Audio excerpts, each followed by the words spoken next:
तो नमस्कार दोस्तों। आज के इस वीडियो में हम बात करेंगे ऑटो मैन्युफैक्चरर्स के एक बेहतरीन स्टॉक्स टाटा मोटर्स के बारे में।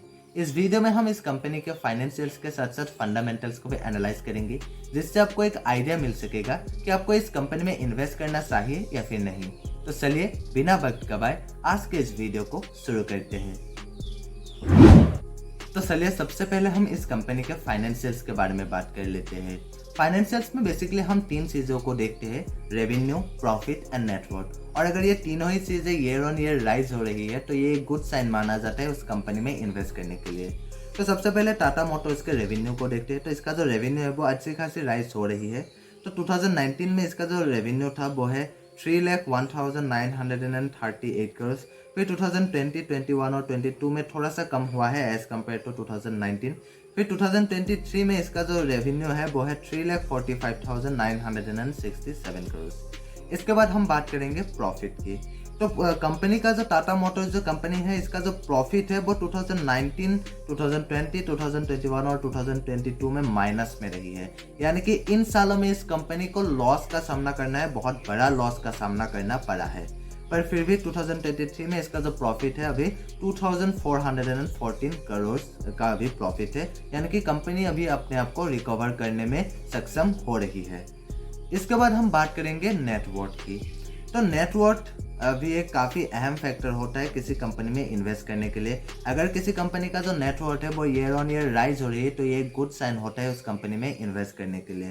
तो अगर हम बात करें टाटा मोटर्स के नेटवर्थ की, तो इसका जो नेटवर्थ है वो ईयर ऑन ईयर बढ़ नहीं रही है, ईयर ऑन ईयर घटती जा रही है। 2019 से इसका जो नेटवर्थ है वो बहुत ही ज़्यादा कम हो रही है। 2019 में इसका जो नेटवर्थ था वो है 60,180 करोड़ और इसका जो अभी 2023 में जो नेटवर्थ है वो है 45,322 करोड़। और नेटवर्थ कम हो रही है जो कि बिल्कुल भी अच्छा नहीं है किसी कंपनी के लिए। ये एक निगेटिव फैक्टर होता है उस कंपनी में इन्वेस्ट ना करने के लिए। इसके बाद हम बात करेंगे फंडामेंटल्स की। तो अगर हम कंपनी के मार्केट कैप को देखें तो इसका जो मार्केट कैप है वो है 2,21,285 करोड़।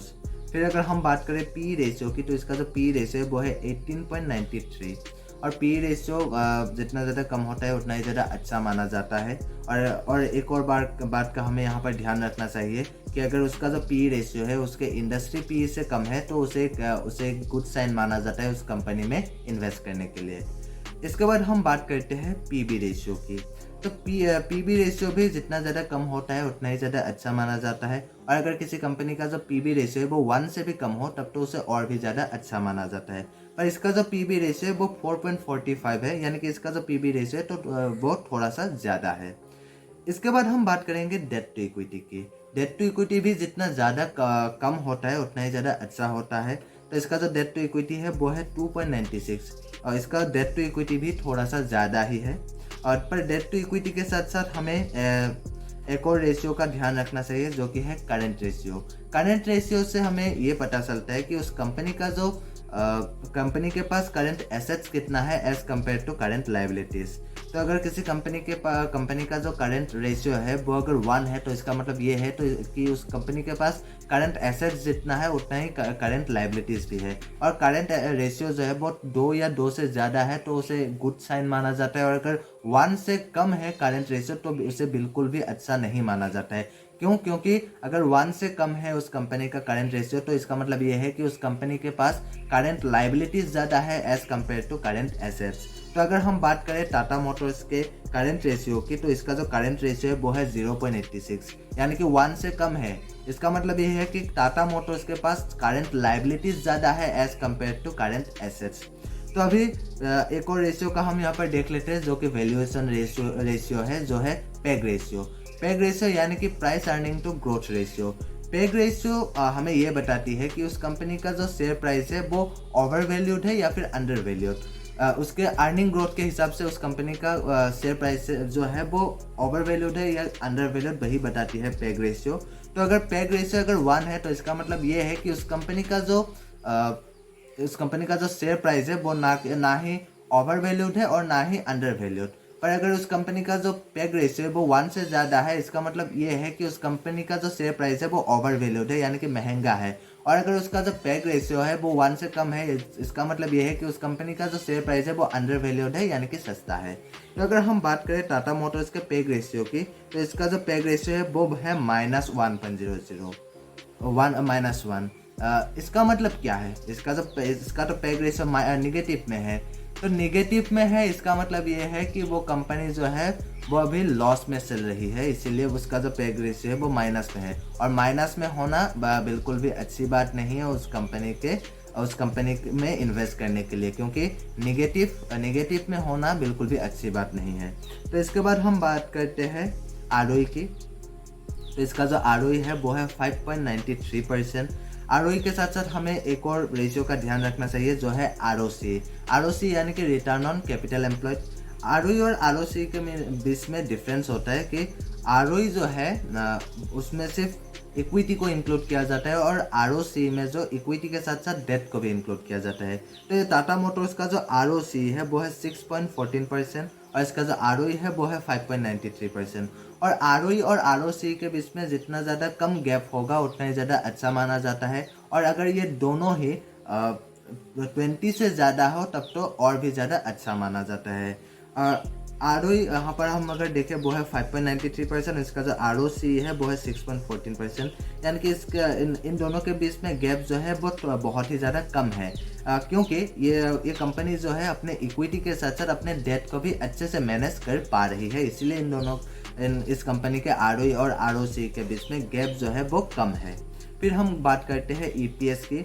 तो इसका जो ईपीएस है वो है 33.36, और इसका जो डिविडेंड यील्ड है वो है 0.35%। और डिविडेंड यील्ड जितना ज़्यादा होता है उतना ही ज़्यादा अच्छा माना जाता है, क्योंकि अगर किसी कंपनी का जो डिविडेंड यील्ड है वो ज़्यादा है तो इसका मतलब ये है कि उस कंपनी जो है फ्यूचर में भी आपको एक अच्छी खासी डिविडेंड पे कर सकती है।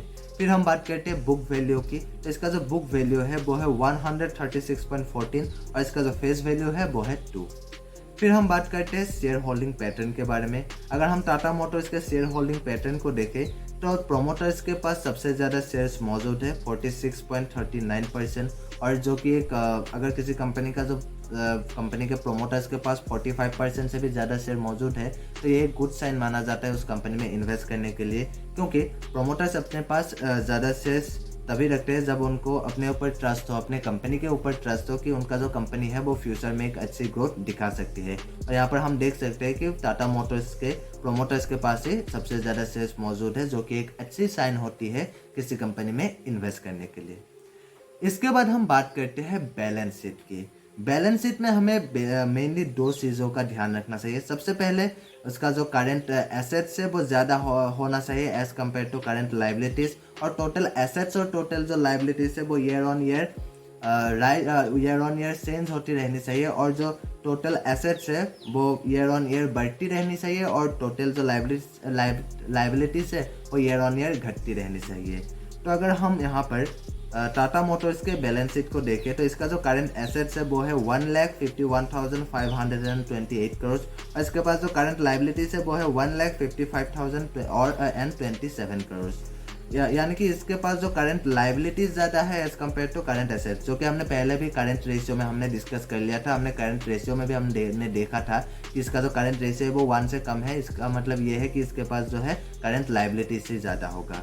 तो अभी हम बात कर लेते हैं टोटल एसेट्स की। इसका जो टोटल एसेट्स है वो है 3,36,081 करोड़, और इसके बाद जो टोटल लाइबिलिटीज है वो है 2,90,759 करोड़।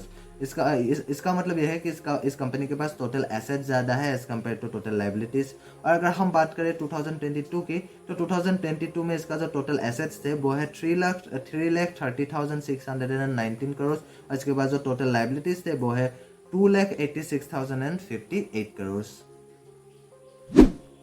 तो गाइस आज के लिए बस इतना ही, और अगर आपको ये वीडियो पसंद आया तो प्लीज़ लाइक करिए, और अगर आप इस चैनल पे नए हैं तो प्लीज़ सब्सक्राइब भी कर दीजिए। और अगर आप मुझे इंस्टाग्राम में फॉलो करना चाहते हैं तो लिंक डिस्क्रिप्शन में दिया गया है।